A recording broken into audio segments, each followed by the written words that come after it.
নমস্কার, দেখছেন কলকাতা টিভি। আমি সুদীপ্ত রয়েছি আপনাদের সঙ্গে। শুরু করছি জেলার সারাদিন। 2024-এ আলিপুরদুয়ারে বিজেপির প্রস্তাবিত প্রার্থী জন বার্লা প্রার্থী হলে তৃণমূলের সুবিধে পাবে বলেই দাবি তৃণমূল নেতৃত্বের। অন্যদিকে এলাকার উন্নতিতে বাধা স্থানীয় প্রশাসনের বলে দাবি বিজেপির। এই রকম পরিস্থিতিতে জন বার্লা প্রার্থী হলে বিজেপি কি আসন ধরে রাখতে পারবে? প্রশ্ন রাজনীতির কারবারিদের।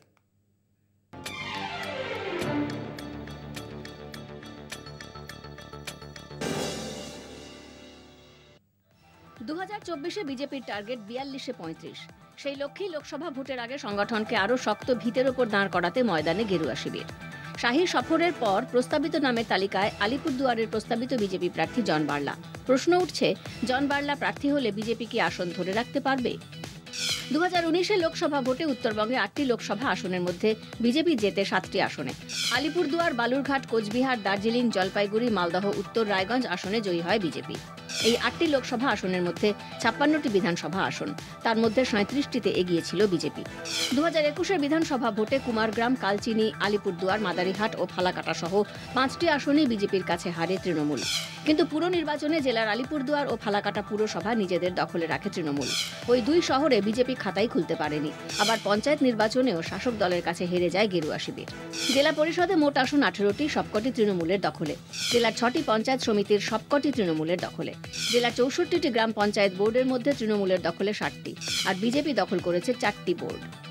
আলিপুরদুয়ারে বিজেপির প্রস্তাবিত প্রার্থী জন বার্লা হলে তৃণমূলের সুবিধে হবে বলে জানানো হয় তৃণমূলের তরফে। গত 5 বছরের প্রতিশ্রুতি দিয়েও কোনো কথা রাখেননি বলে দাবি তৃণমূল নেতৃত্বের। ফলে উন্নয়নের নিরিখে তৃণমূলই এগিয়ে থাকবে বলে দল প্রত্যয়ী। আলিপুরদুয়ার যখন প্রচারে যাবে, প্রত্যেকটা কোনায় ওনার এরকম প্রতিশ্রুতি দেওয়া ছিল যে আমি এটা আসলে এটা করে দেবো, যার একটাও উনি পালন করেননি। তো ওনাকে প্রার্থী করলে আমাদের পক্ষে ইলেকশনটা খুব সহজ হবে।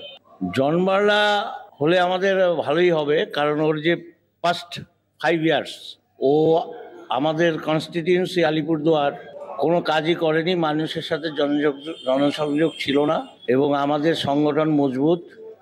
আমরা আশা রাখি আমাদের প্রার্থী যিনিই হোক না কেন আমরা জয়লাভ করব।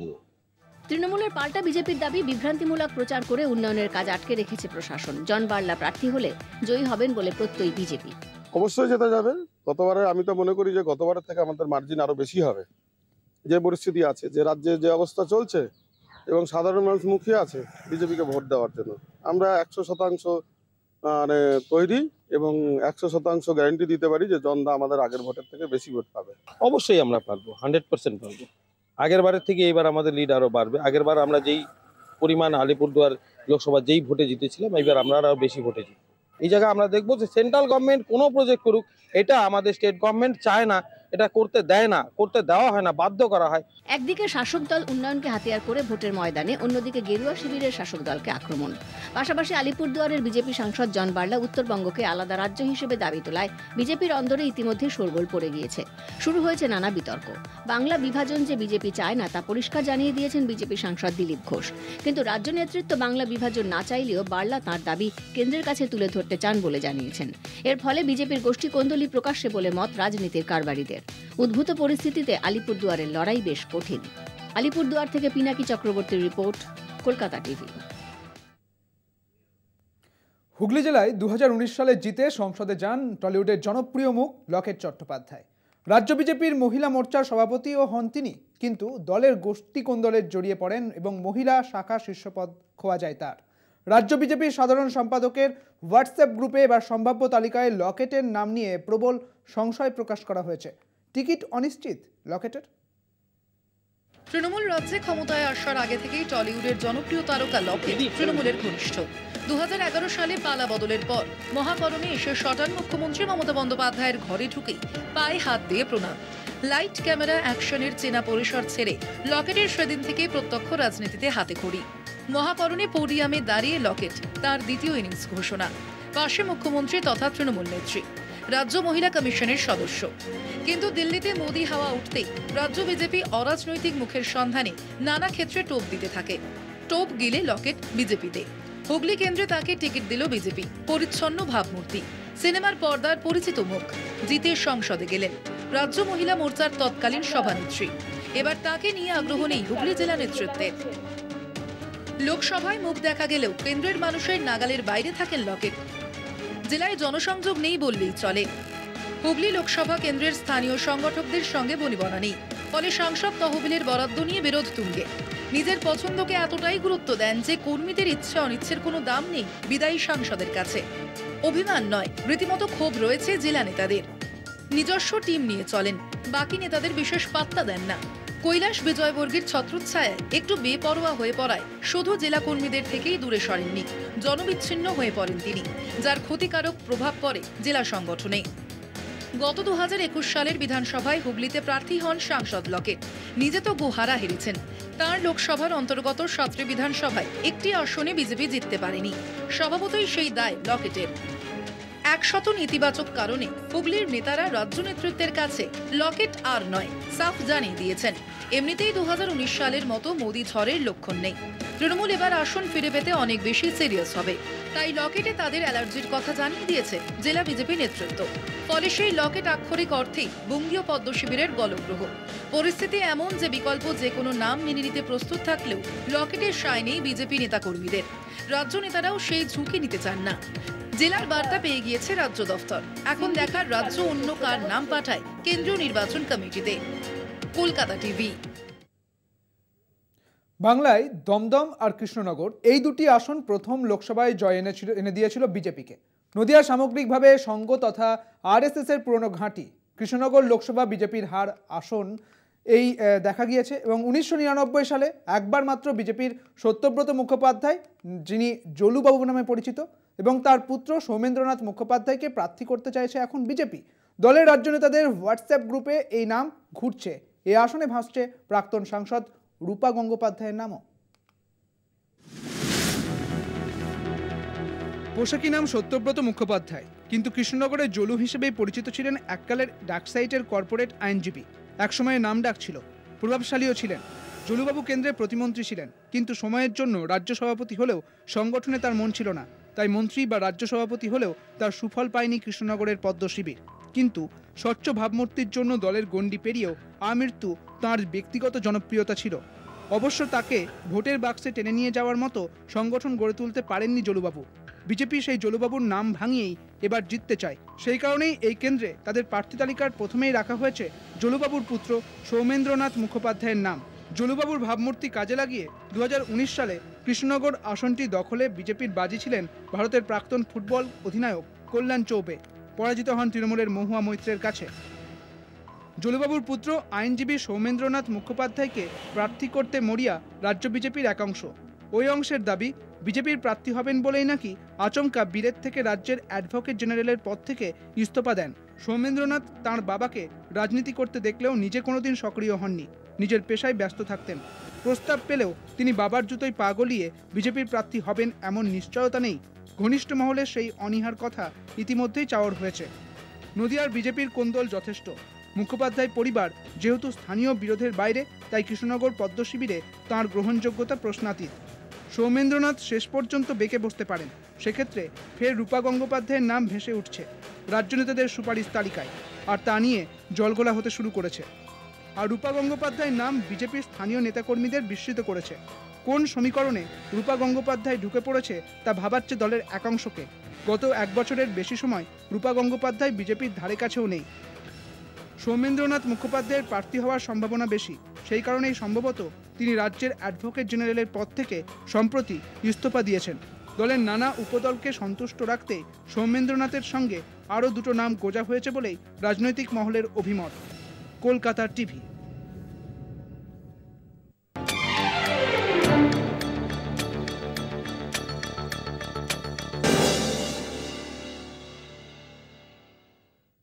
এখন সময় বিরতি, ফিরছি বিরতির পর, সঙ্গে থাকুন। উত্তর 24 পরগনায় অর্জুন সিং এবং সোমনাথ শ্যামের দ্বন্দ্ব নতুন নয়। সেই দ্বন্দ্বের মাঝে এবার সামনে আসছে লোকসভা নির্বাচনে বিজেপির প্রার্থী বাছাই নিয়ে সমস্যা। ব্যারাকপুরে প্রার্থী বাছতে নাজেহাল বিজেপি শিবির। সুযোগের সদ্ব্যবহার করে ব্যারাকপুরে জিততে পারে তৃণমূল, এমনই বলছে রাজনৈতিক সমীকরণ। 24 পরগনা জেলায় ব্যারাকপুরের সাংসদ ও জগদ্দলের বিধায়কের দ্বন্দ্ব চলছিল বেশ কিছুদিন ধরেই। সেই দৈরাত এমন জায়গায় পৌঁছেছে যে খোদ তৃণমূল নেত্রীকে হস্তক্ষেপ করতে হলো। কোন্দলে কড়া বার্তা দিলেন মমতা বন্দ্যোপাধ্যায়। অর্জুন সিং দীর্ঘদিন ধরেই ভাটপাড়ার বিধায়ক ছিলেন, পুরপ্রধান পদেও ছিলেন তিনি। লোকসভা ভোটের ঠিক আগে তৃণমূলে ছেড়ে বিজেপিতে গিয়ে টিকিট পেয়ে যান। পরে ফুল বদলান অর্জুন। তারপর থেকেই সোমনাথ শ্যামের সঙ্গে বারবার দ্বন্দ্বে জড়িয়েছেন অর্জুন সিং। ব্যারাকপুরে তৃণমূলের রাজনৈতিক সমীকরণ যেমনই হোক না কেন, ব্যারাকপুরের আসন নিয়ে ঘোর সমস্যায় পড়েছে বিজেপি শিবির। লোকসভায় বিজেপি প্রার্থী তালিকায় হাওয়ায় ভাসছে একাধিক নাম। উঠে আসছে মনোজ বন্দ্যোপাধ্যায়, বিমলেশ তিওয়ারি, উত্তম অধিকারী এবং ফাল্গুনী পাত্রের নাম। আগের লোকসভা ভোটের সময় ব্যারাকপুর বিজেপির সাংগঠনিক সভানেত্রীর পদে ছিলেন ফাল্গুনী পাত্র। প্রথম দিকে তার সঙ্গে ভালোই সম্পর্ক ছিল অর্জুনের, পরে সম্পর্কের অবনতি হয় তাঁদের। এমনকি ফাল্গুনীর নৈহাটির বাড়িতে অর্জুনের লোকেরা হামলা চালিয়েছেন, উঠে এসেছিল এমন অভিযোগ। সেই ফাল্গুনীর নামই এবার বিজেপির সম্ভাব্য প্রার্থী হিসেবে উঠে আসছে। জয় নিয়ে আশাবাদী বিজেপি শিবিরও। ব্যারাকপুরে প্রার্থী নিয়ে দ্বন্দ্ব বাড়ছে বিজেপি শিবিরে। সংশ্লিষ্ট মহলের দাবি, এমতো অবস্থায় গোষ্ঠীদ্বন্দ্ব ভুলে তৃণমূল যদি দলনেত্রীর নির্দেশ মতো চলে, তবে ব্যারাকপুরে জোড়া ফুল ফোটাতে খুব একটা বেগ পেতে হবে না তাঁদের। এমনটাই বলছে তৃণমূল শিবির। অর্জুন যখন বিজেপি ছেড়ে তৃণমূলে চলে গিয়েছিলেন, সেই সময়ে অর্জুনের সঙ্গে পা মিলিয়ে দল বদল করেছিলেন অনেক বিজেপি কর্মী সমর্থকেরা। তারা বিভিন্ন সময় ফাল্গুনীর কাছে নানা অভিযোগও আনতেন। নতুন বিজেপি সমর্থকদের চাপে একসময় ব্যারাকপুরে রীতিমতো চাপে পড়ে গিয়েছিল পুরনো বিজেপি। এ নিয়ে বহুবার অর্জুনের সঙ্গে কথা বলতে চেয়েও সমস্যার সমাধান করতে পারেনি বিজেপি। সেদিনের বিজেপি সাংসদ অর্জুন এবার ঘাসফুলের টিকিট পাবেন কিনা তা এখনো নিশ্চিত নয়। তবে ফাল্গুনীকে প্রার্থী তালিকায় রাখা বিজেপির তরফে নতুন চমক তা বলাই যায়। ব্যারাকপুর থেকে শুভজিৎ সিং ও জয়ন্ত মজুমদারের রিপোর্ট, কলকাতা টিভি। সরকারি নিয়মের গেরোয় দীর্ঘ 4 বছর বার্ধক্য ভাতা পায়নি জলপাইগুড়ির বানারহাটের রঞ্জিতা মজুমদার। বছর 80 রঞ্জিতা দেবীর সমস্যার কথা প্রথম সম্প্রচার করেছিল কলকাতা টিভি। সরকারি ভাতা পেতে ফের দুয়ারে সরকার শিবিরে গেলেন রঞ্জিতা মজুমদার। এবার অবশ্য আর একা নন, তাকে নিয়ে শিবিরে গেলেন সাঁকোয়াছড়া 1 নম্বর পঞ্চায়েতের উপপ্রধান গোপাল চক্রবর্তী। 2021-এর জুলাই মাসে শেষবার বার্ধক্য ভাতা পেয়েছিলেন সাঁকোয়াঝোড়ার 1 নম্বর পঞ্চায়েতের বাসিন্দা রঞ্জিতা মজুমদার। তারপর থেকে আর ভাতা পাননি তিনি। উপরন্তু সরকারি মৃতের তালিকায় নাম উঠে গিয়েছিল সজনাপাড়ার বাসিন্দা রঞ্জিতা দেবীর। বৃদ্ধার সেই সমস্যার কথা জানিয়েছিলাম আমরা। সংবাদ মাধ্যমের সেই খবরে এবার নড়ে চড়ে বসেছে সাঁকোয়াঝোড়ার পঞ্চায়েত অফিস। নতুন করে দুয়ারে সরকার শিবির বসতেই সজনাপাড়ার রঞ্জিতা মজুমদারকে নিয়ে শিবিরে হাজির হলেন উপপ্রধান। শীঘ্রই টাকা পাবেন ওই বৃদ্ধা, এমন আশ্বাস বাণী শোনা গেল তার গলায়। আমি খোঁজ নিয়ে দেখলাম যে উনি ওনার লাইফ সার্টিফিকেট জমা না দেওয়ার জন্য ওনার বার্ধক্য ভাতাটা বন্ধ ছিল। আমি ব্লক প্রশাসনের সাথে যোগাযোগ করে এটাকে আপডেট করার ব্যবস্থা করেছিলাম। ওনাকে আজকে আবার দুয়ারে সরকারের ক্যাম্পে আনলাম, এনে দেখলাম যে ওনারটা অ্যাপ্রুভাল হয়ে গেছে, টাকা ছাড়লেই টাকা পাবে। এদিন রঞ্জিতা দেবী দুয়ারে সরকার শিবিরে পৌঁছলে তার পাওনা টাকা নিয়ে রীতিমতো চাপানুতোর চলে পঞ্চায়েত ও ব্লক প্রশাসনের মধ্যে। আপাতত প্রশাসন আশ্বাস দিয়েছে রঞ্জিতা দেবী ভাতা পাবেন। যদি ফের তার পাওনা আটকে যায় তবে আন্দোলনের হুঁশিয়ারি দিয়েছেন উপপ্রধান। এই বিষয়টা আজকে আমি দেখি ব্লককে জানাচ্ছি, যিনি আছেন দায়িত্বে গৌতম দা আছে। এরকম তো ওনার মতো আরো 10-15 জন আছে এখানে দাঁড়িয়ে যারা পাচ্ছেন না। না, আমরা প্রত্যেকেরটা তো নিচ্ছি, তো নিলে তাহলে পাচ্ছেন না কেন? তারা ব্যবস্থা করছেন না? আপনারা কি টেকনিক্যাল ইস্যু রয়েছে আপনারা সলভ করছেন না? অবশ্যই ব্যবস্থা নিব। ব্লকে আমাদের যেটুকু পাঠানোর দায়িত্ব আছে আমরা পাঠিয়ে দেবো। পাঠিয়ে দেওয়ার পর কি হচ্ছে সেটা আপনারা জানেন না, তাই তো? কারণ ব্লকের থেকে ওরা এই ইয়েটা খুললে ওরা দেখতে পায়, জিপিতে এটার কোনো ইউজার আইডি বা পাসওয়ার্ড থাকে না। সরকারি নিয়মকানুন তিনি জানেন না। এর আগে দুয়ারে সরকারের শিবিরে ঘুরে তিনি শুনেছিলেন তিনি মৃত, তাই বন্ধ হয়েছে ভাতা। জলজ্যান্ত রঞ্জিতা দেবীর আশা এবার অন্তত পাওনা টাকা তিনি পাবেন। কি বলছে এখান থেকে আজকে?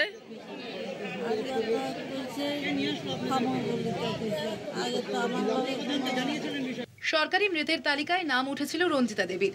আপাতত প্রশাসনিক ও রাজনৈতিক সহায়তায় নিজেকে জীবিত প্রমাণ করার কাজ সেরে ফেলেছেন রঞ্জিতা মজুমদার। এবার আশা অ্যাকাউন্টে বার্ধক্য ভাতা ঢোকার।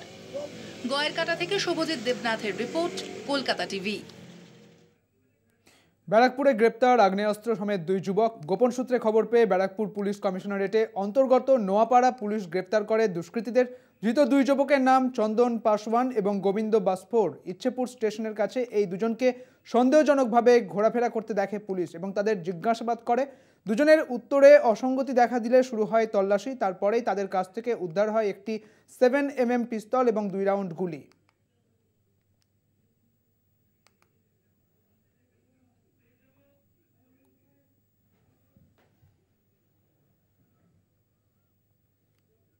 এখন সময় আরও একটি বিরতি। ফিরছি বিরতির পর, সঙ্গে থাকুন। ফের রাস্তার বেহাল দশা আর তা নিয়েই অভিযোগ। আলিপুরদুয়ার জেলার কালচিনি ব্লকের হ্যামিল্টনগঞ্জে এই অভিযোগ উঠেছে। ওই এলাকার একাধিক সড়ক রাজ্য সড়কে গিয়ে মিলিত হয়েছে, কিন্তু এমন 3টি গুরুত্বপূর্ণ সড়ক দীর্ঘদিন থেকে বেহাল অবস্থায় পড়ে রয়েছে, যার জেরে সমস্যায় সাধারণ মানুষ। এলাকার 3টি রাস্তা এসে মিলিত হয়েছে একটি রাজ্য সড়কে। যাতায়াতের একমাত্র রাস্তা সেটি। একটি রাস্তা হ্যামিল্টনগঞ্জ স্টেশনের দিকে গেছে, দ্বিতীয় রাস্তা দিয়ে যাতায়াত করে দমকলের গাড়ি।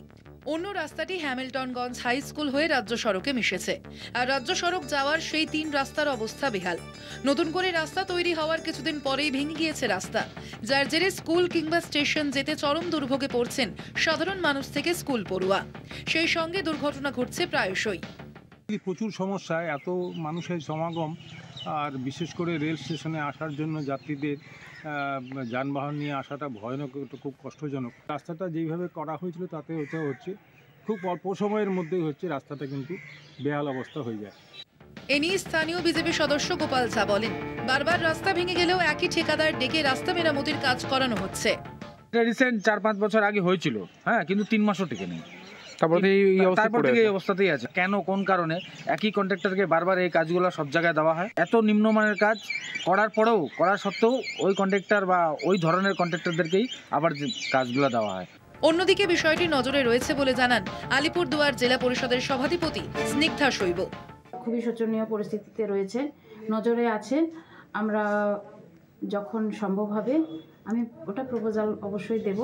টোটো চালক থেকে শুরু করে স্কুল পড়ুয়া এবং নিত্যযাত্রীদের একটাই দাবি, রাস্তার বেহাল দশা যাতে ঠিক করা হয়। কিন্তু কবে হবে সেই রাস্তা, তা নিয়ে কোনো আশ্বাস না মেলায় হতাশ ওই 3 এলাকার বাসিন্দারা। আলিপুরদুয়ার থেকে সৌম্যদীপ সেনের রিপোর্ট, কলকাতা টিভি। শেষ কবে চিঠি এসেছিল মনে আছে? মনে না থাকারই কথা, কারণ যোগাযোগের মাধ্যম এখন ডিজিটাল। তবুও দীর্ঘদিন ধরে স্থায়ী ডাকঘরের দাবি জানিয়েছিলেন লেবুখালীর বাসিন্দারা। অবশেষে পূরণ হয় সেই দাবি। দানের জমিতে গড়ে উঠল সুন্দরবনের স্থায়ী ডাকঘর।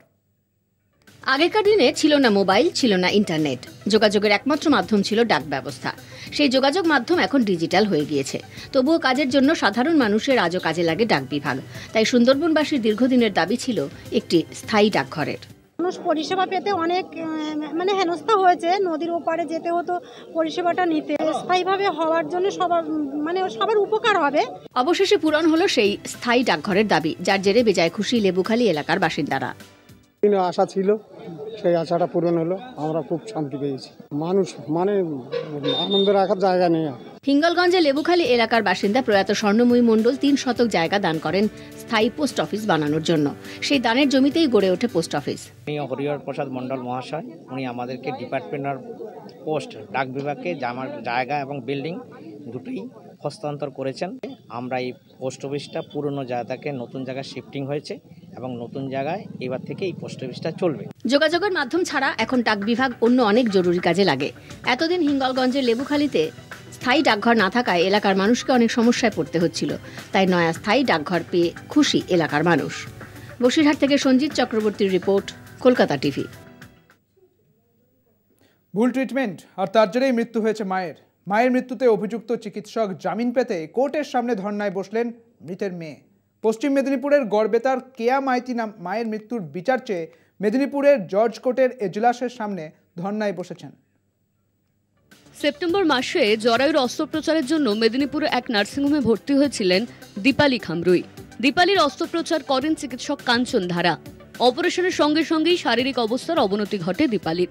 3 দিনের মাথায় মৃত্যু হয় তাঁর। মৃত্যুতে চিকিৎসার গাফিলতির অভিযোগ তুলেছিলেন তার পরিবার। এমনকি দীপালি দেবীর মৃত্যুর পর তার দেহ ছাড়তেও বহু টালবাহনা করেছে নার্সিংহোম কর্তৃপক্ষ। শেষমেশ গ্রেপ্তার করা হয়েছিল অভিযুক্ত চিকিৎসক কাঞ্চন ধারাকে। বৃহস্পতিবার কাঞ্চন জামিনে ছাড়া পান, আর তারপরই ধর্নায় বসেছেন দীপালির মেয়ে কেয়া মাইতি, অভিযুক্ত চিকিৎসক এবং কোতোয়ালি থানার পুলিশ। কেয়া কাঠগড়ায় তুলেছেন দুজনকেই। আমার মায়ের এভাবে অকাল মৃত্যুর জন্য ওই দায়ী। 8টার সময় কোতোয়ালি থানার পুলিশ সমস্ত টাকা পয়সা খেয়েছেন। আমাকে 20 লাখ টাকা দিয়ে বলেছিলেন কেসটা তুলে নেওয়ার জন্য। কালকে বেল পাওয়ার পর আমাকে বলেছেন 25 লক্ষ টাকা দেবো যেন কেসটা তুলে নেওয়া হয়। বারবার লোক পাঠাচ্ছে আমার শ্বশুর বাড়িতে, আমাকে প্রাণের হুমকি অবধি দিচ্ছে যে এরপর আমাদের অবস্থাও খারাপ হবে। আপনারা বলুন, এরকম একজন খুনি যে কিনা খোলা আকাশের নিচে ঘুরছে এইভাবে, আর আমরা অসহায় বলে আমরা এইভাবে কাঞ্চন ধারার জামিন নিয়ম মেনেই হয়েছে বলে দাবি সরকারি আইনজীবীর। পুলিশের রিপোর্টে গলদ থাকলে জামিন খারিজ হবে বলেও আশ্বাস দিয়েছেন তিনি। কোর্ট যেহেতু একটা অর্ডার শিট করেছেন এবং তাকে একদিনের জন্য বেল দিয়েছেন, রেপুটেড পার্সন এইসব অর্ডার শিটে আছে, সেই বিষয়টা অন্য। এবং আজকে তার সিডি দেখে বিচার হবে যে সে পরবর্তীকালে তার বেল কন্টিনিউ করতে পারবেন না বেল ক্যান্সেল হবে। মায়ের মৃত্যুর বিচার চেয়ে প্ল্যাকার্ড হাতে পথে বসেছেন মেয়ে। ধর্নায় তার সঙ্গী তার বাবা। কাঞ্চন ধারাকে 14 দিনের পুলিশ হেফাজতের রায় শুনিয়েছে আদালত। কবে তারা সুবিচার পাবেন অপেক্ষা এখন তারই। মেদিনীপুর থেকে সঞ্জীব দাসের রিপোর্ট, কলকাতা টিভি। জেলা সারাদিন এখন এই পর্যন্তই। দেখতে থাকুন কলকাতা টিভি, রাত দিন 7 দিন।